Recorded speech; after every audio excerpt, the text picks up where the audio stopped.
बजरी का जो आंदोलन था छोटा आंदोलन थोड़ी था। बजरी माफिया कितना बड़ा व्यक्ति था, उसको ठीक कर दिया, घर के ताला देके भाग गया जब ईडी आई उसके यहाँ पे। जब बाढ़ ही खेत को खाने लग जाए, उस खेत का रखवाला कौन होगा? आज अगर मैं मेरे इलाके में मैं काम करने लग जाऊं, मैं ठेके लेने लग जाऊं, मैं दूसरे के धंधे करने लग जाऊं, तो इलाके की रखवाली कौन करेगा? यही तो अंतर है मेरे अंदर और उन लोगों के अंदर। उनके पास पैसा है, टिकट भी ले आते हैं पैसे से। कायदा तो ये है कि विधानसभा में हार गए, 3-3 4-4 बार हारों को टिकट नहीं देते। भाई मैं दिल्ली के अंदर बहुत नजदीक रहा और उस समय मैं गृह मंत्री और प्रधानमंत्री के नजदीक था। चाहता तो मैं उनके साथ रह के आगे बढ़ सकता था। इसका आपके बीच ये जो चुनाव है, इस चुनाव में हमें 2 ही बातों का ध्यान रखना है। एनडीए से पिछली बार में आया था, आपने भारी वोटों चुनाव जिताया, लेकिन जब देश के किसानों को आवश्यकता पड़ी तब मेरे सामने 2 ही रास्ते थे। या तो मोदी के सामने सरेंडर करूं, जिस तरह देश के हमारे समाज के तमाम नेताओं ने उस समय किया था, और या फिर उन किसान भाइयों की दुख तकलीफ को समझ के सत्ता को ठोकर मारूं। मैंने किसानों के समर्थन का रास्ता चुना, मोदी की सत्ता को ठोकर मारी, परोसित थाली को छोड़ के आपके 20-70 दिन अगर हाईवे पर बैठ के कोई संघर्ष कर रहा था, नागौर का सांसद था, तो किसान के सम्मान की लड़ाई कर रहा था।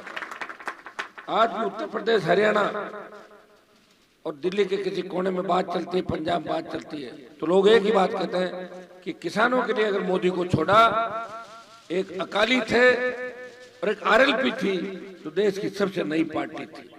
भाइयों, किसानों के बाद जब सेना को ठेके पे दे दिया, उस बात का विरोध भी अगर देश में किसी सांसद ने किया, पार्लियामेंट के अंदर ऑल पार्टी मीटिंग में और जोधपुर में 2 लाख जवानों की रैली करके संदेश दिया, आ रहे हैं दिल्ली की तरफ, तैयार हो जाओ।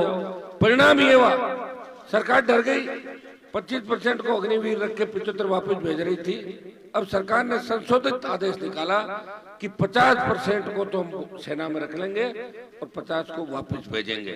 लेकिन 2 दिन पहले रक्षा मंत्री का बयान आया कि अग्निवीर योजना पे विचार करेंगे, हो सकता है कि इसको खत्म करें। तो कितनी बड़ी जीत होगी देश के अंदर, आप बताओ कैसे होगी जीत?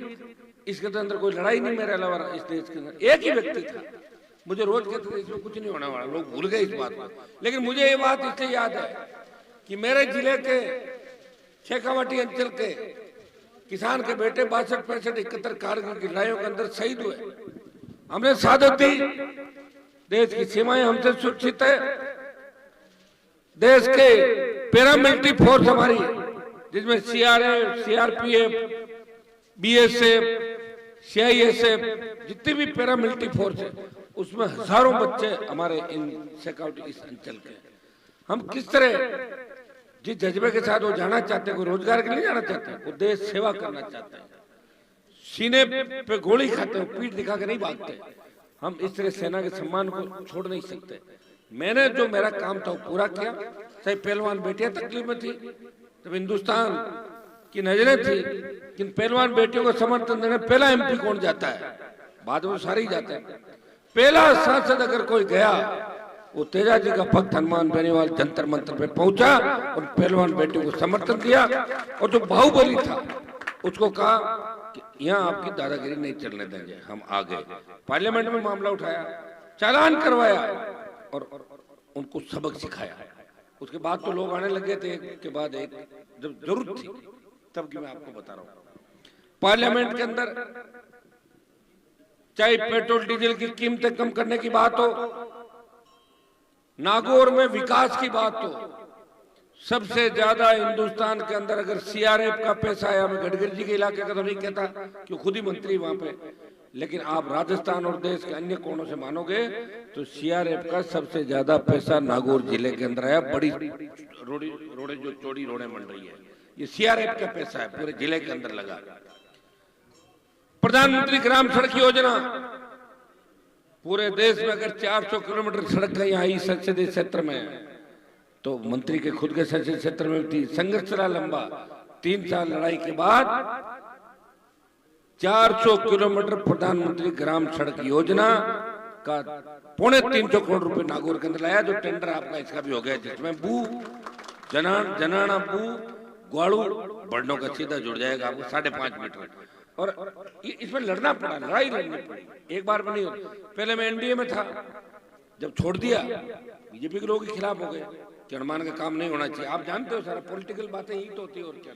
फिर आदमी को लगता है कैसे रास्ता निकले। मैं कोई बात छोड़ता नहीं, मेरी एक आदत है, बात पकड़ लेता हूँ, बीच में नहीं छोड़ता।